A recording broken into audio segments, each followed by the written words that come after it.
What if Sleeping Beauty never woke up? Let's build a diorama to answer that question. What always captivated me most about Sleeping Beauty is the idea of a kingdom left to time, where nature and mystery take over. I want to bring that vision to life on a small scale, a 1/12 miniature. Every fairy tale has rules, and this diorama is no different. 1. It must use materials available to anyone. 2. The budget is limited, $21.89 to be exact, because that's how much cash I have. And 3. It must be interesting. Otherwise, what's the point? Okay, here's the plan. We'll build a book base. Make a bed fit for a princess. Add an arch and plant elements from nature. And something interesting in this corner, and also over here. I don't have all the answers yet. Let's go shopping. Here's the list I started with, which actually looked like this, but I thought you might want something legible. Bonus plan sketch though. I blow my $21.89 budget at the local dollar store, all but 3 pennies. But I got most everything on the list. Per rule 2, I am only using these materials to create the diorama. They don't have any white paint, so I get a yellowy brown called fawn. Hopefully it works out. The paper pack has a nice assortment. I do extract and throw away the glitter piece because I know it will end up in my eyes. I'm also using a few basic tools I have for cutting and measuring. Okay, let's get creating. Before I can begin, a fairy glue mother appears. A single gift, she says. No more, no less. I wish to use my own craft glue for this project. Okay, now we can get back to building. The first step is to destroy stuff. The demolition strategy involves breaking a material down into the smallest components and rebuilding it in a new form. Inexpensive acrylic yarn can be used to make moss and plant textures. Earthy brown is a good versatile color. Cut and pull it apart to make mosses, vines, and foliage. Or these weird pillbug shapes that scare you when found on the floor. Here is the smallest form I use for this yarn. It doesn't look like much until you gather the piles all together. Then you really start to see possibilities in the textures. It also kind of looks like I just cleaned the shower drain. But let's add some color. Glue the fibers to your surface and allow to dry. Then mix acrylic paints to color the moss. Let's stop to admire this tiny dollar store paintbrush, working so hard. And here is the yarn moss dry and ready to use. You can always lighten or darken it with more paint. This single floral pick was probably my biggest surprise in this project. It separated into 5 stems. No surprise there. But as I pulled it apart, I realized the flowers were connected in a chain that simply wrapped around these creepy plastic stems. No messy glue. The stem wires separated easily, and the leaves were also completely usable. No glue globs anywhere. These flowers will make perfect leafy vines. They just need a little paint. The tiny paintbrush gets to work using a mix of the fawn and green colors. I put a green piece of paper below to catch any interesting marks. A skewer helps me reduce the wriggling as I bounce between the shades. I finish painting the vines, but then get a bit distracted dappling the piece of paper. Ta-da! Vines complete, let's see what we can do with the creepy stem pieces. The first thing I notice is the little heart-shaped prongs along the top. I cut away the rest and paint the stems black. Then add red for the flowers. 5 stems makes 5 little plants. Cut a few slivers of the science fair foam and paint them green. Then poke a bunch of holes. I then chop up some leaves and a few of the white flowers I saved. Now I make a cheap material mosaic to resemble small patches of leaves and flowers. I glue on a yarn moss ring and paint it green with a ridiculously small brush. These turn out pretty good if you don't look too closely. Still not sure what to do with the creepy bits. I set those aside for now. Now we need our book base. This foam board looks ready.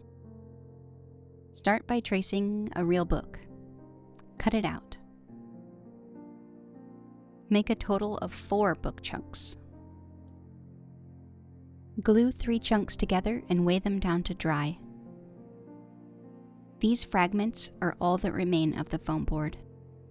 I split the 4th book chunk and raise the edges using 2 smaller pieces I shave into wedges with my craft knife. Then I glue the spine at the center to form the cover.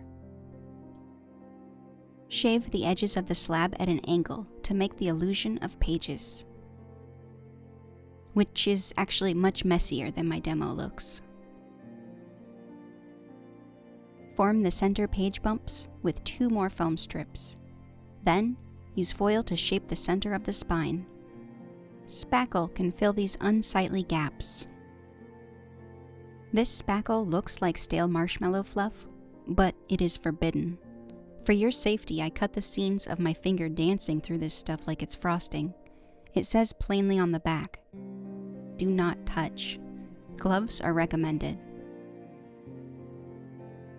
While I'm painting the book cover with this tiny brush, I start thinking again about how I might represent a princess in this diorama.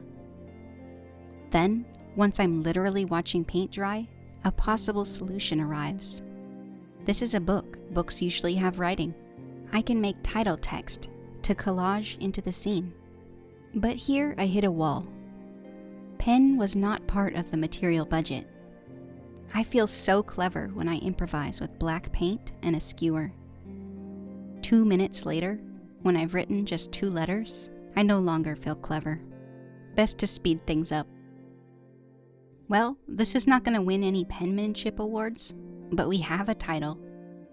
Book dry, I decoupage on some paper to look like paper.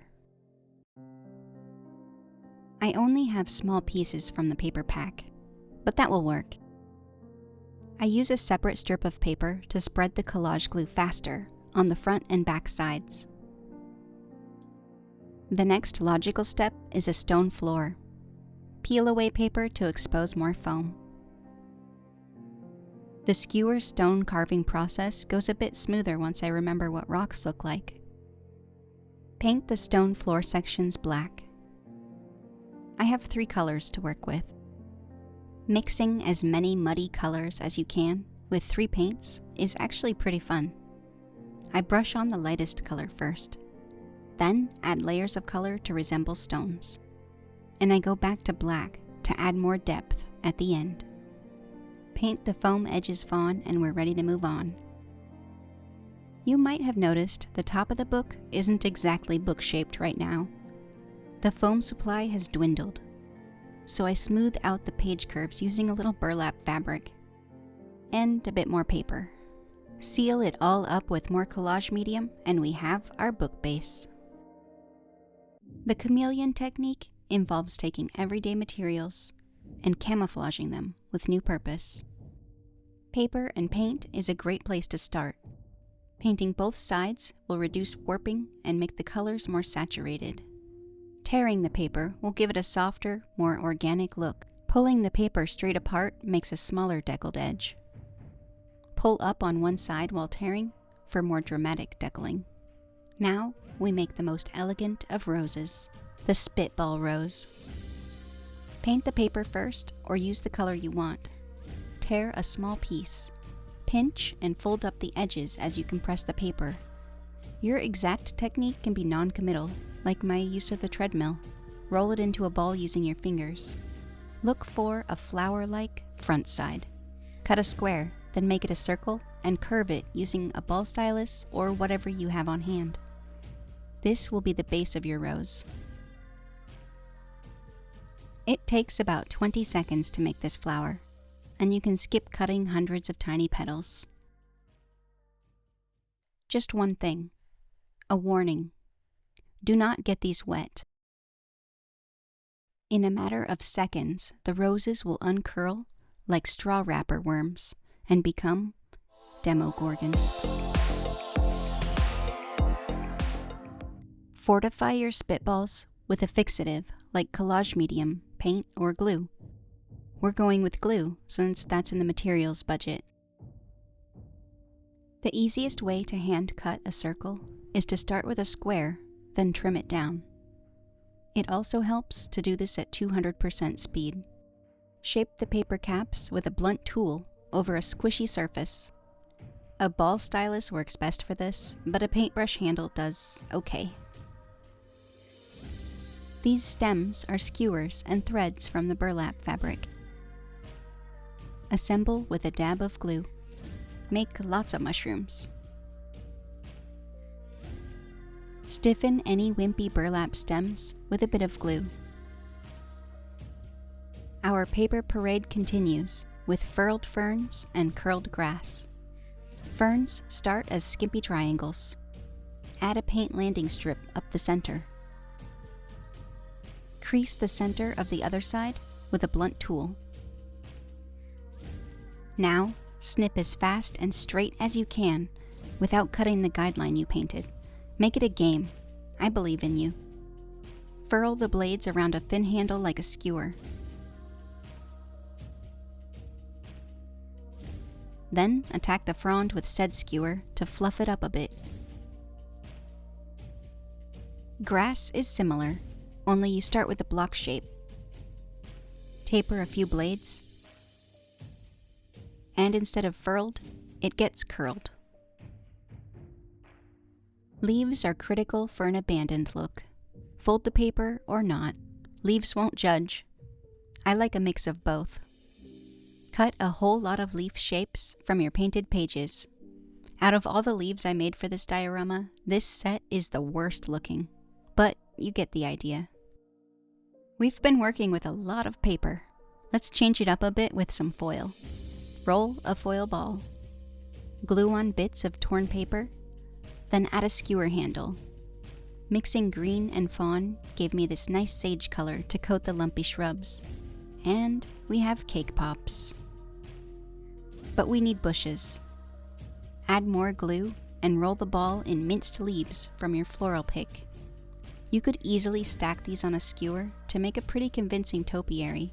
Later, I'll patch up some of the bald spots and brush on darker paint so they look less like lettuce. It's bedtime. This wood box just happens to be the same dimension as a 1/12 size queen bed. Perfect for a princess. With my tiny brush, I paint it black from the inside out. The paper pack came with a small stack of pink, so we're going to make it pink.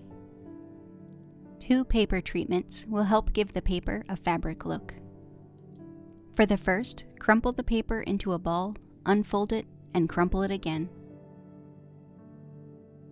This weakens the paper fibers and removes stiffness. The second paper treatment is a sloppy accordion fold. With extra squish to give the appearance of ruffles. Tearing away hard edges will also make the paper more blanket-like. Apply a squiggly layer of glue, spread it out evenly, then affix your bedside ruffles. Finish your faux fabric look by pinning the top creases with more glue. Perhaps if I added a few more ruffles. Modern cheap tulle is the Twinkie of fabric, made of plastic and will definitely outlive us all. Tie into little bundles to make tidy ruffles. Then glue in place at strategic intervals. This tulle packaging is the perfect size to make a bed top, which I strengthen with skewers on both sides, then paint the bottom side red to seal the paper. We're coming closer to the part where we must decide what is on the bed. Yes, we could do this, but it doesn't feel right. I switched to the headboard. I colored these skewers with leftover paint from the stone floor. At the time, they had no purpose, but I decide now to use them for the headboard. Okay, this is gonna sound a bit harsh, but stick with me. Of all the princesses, the one in Sleeping Beauty has the most useless, least autonomous story arc. Cursed as a baby, hidden through childhood, curse fulfilled, and then sleep. The princess is more plot device than character. A fairy tale Helen of Troy. The story is driven by the fairies and the decisions they make. We are accustomed to princesses fully shaping their destinies before they're old enough to drive. But the princess in Sleeping Beauty mostly just exists. In fact, her total screen time in the 75-minute animation is just under 18 minutes. This tiny paintbrush has more screen time. But what if you view her story through a reality lens? Most of us have very little control over our lives before we're adults. We don't choose where we move, who our parents love, what we'll eat, where we'll sleep, whether we can buy cute stuff at the book fair. We have very few choices. And many of the choices we do make are shaped by small moments, like someone saying, "Hey, you are really good at that," which plants a seed of purpose within us. So in some ways, the princess in Sleeping Beauty is all of us. In many versions, she connects with someone or something. In the animated version, she connects with the forest and the animals. With so much trust and openness, it allows you, the viewer, to also connect with her in just a few brief moments. That deep connection to nature is how I want to remember her. But a question still plagues me. How do we actually make this scene say princess? The answer smacks me in the forehead. A crown. We need a crown. What does her crown look like? I have a little silver. But I see now her circlet is gold. We need gold. Too muddy. Why can't this be a trash challenge? I even have a little copper left over, but no gold. But then I remember it, the glitter, that I threw away. And I run to the trash bin to find it's still there. And now we have a crown. The princess in Sleeping Beauty goes by many names. Now that I have this gold glitter, I get inspired to make a little crest for her using the last of the foam. A sun for Aurora, blue waves for Talia, which means heaven's dew. Briar Rose and Rose are other names she goes by, and for that, I've made many, many rose-like flowers using the spitball technique. For the top of the bed, we'll form a tapestry of decay and beauty. But first we start humbly, with mysterious foil lumps and crumpled paper. If this room is so old, how have the linens survived this long? Perhaps they were woven by fairies. Maybe there is magic lingering in this space. Speaking of magic, let's work in a little montage here.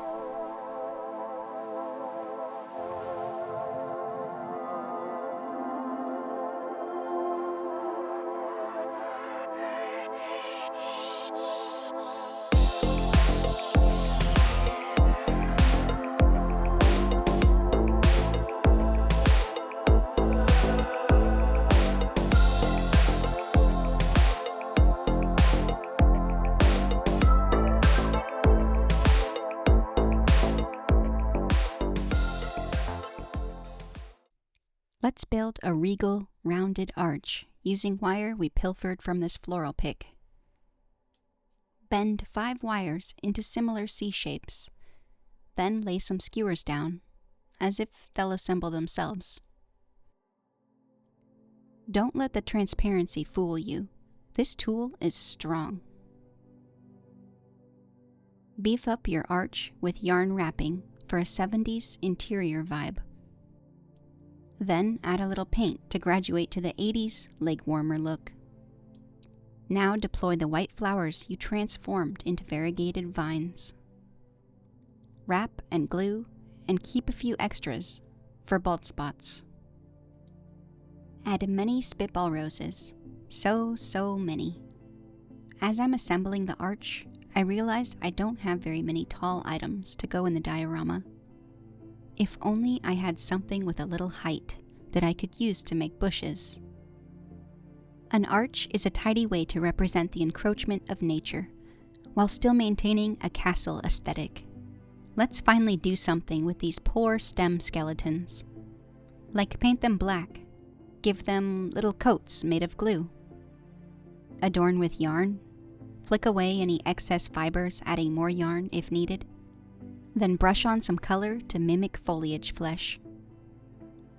Highlight with a lighter color to attract bees. Apply some skewer dots to represent berries. Adorable. We've made a lot of bits, and it's finally build time.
Chop down the lofty arch to better fit the scene. Strips of tulle form a thin veil. Then re-add the arch in a whole new location. If you pull strips of tulle tightly, you can make a cord trim to bury your unsightly edges. Or cut tulle into a triangular blob and glue on some yarn strands.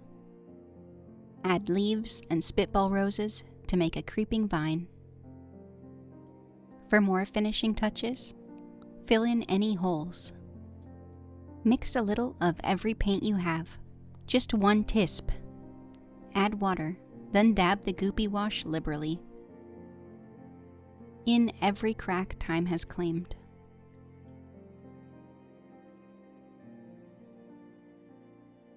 And finally, a crown to wear in grace and beauty. Let's tell her story.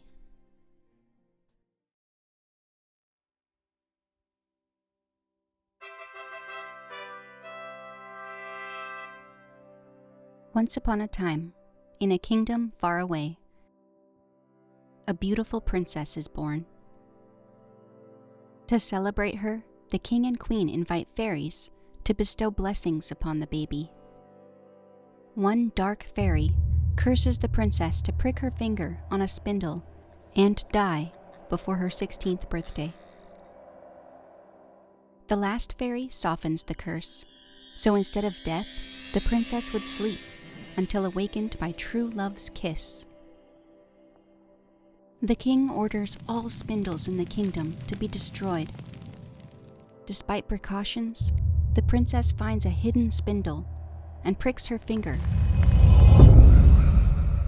fulfilling the curse. The young princess falls into a deep slumber. For 200 years she sleeps. The castle passes from memory. The fairy magic fades. She dreams of roots and mosses reaching out to caress her gently, an invitation. I am ready, she tells them. She sighs one last breath and slips into a forever slumber. 1,000 more years pass. If you listen closely, you might still hear a whisper. I am here.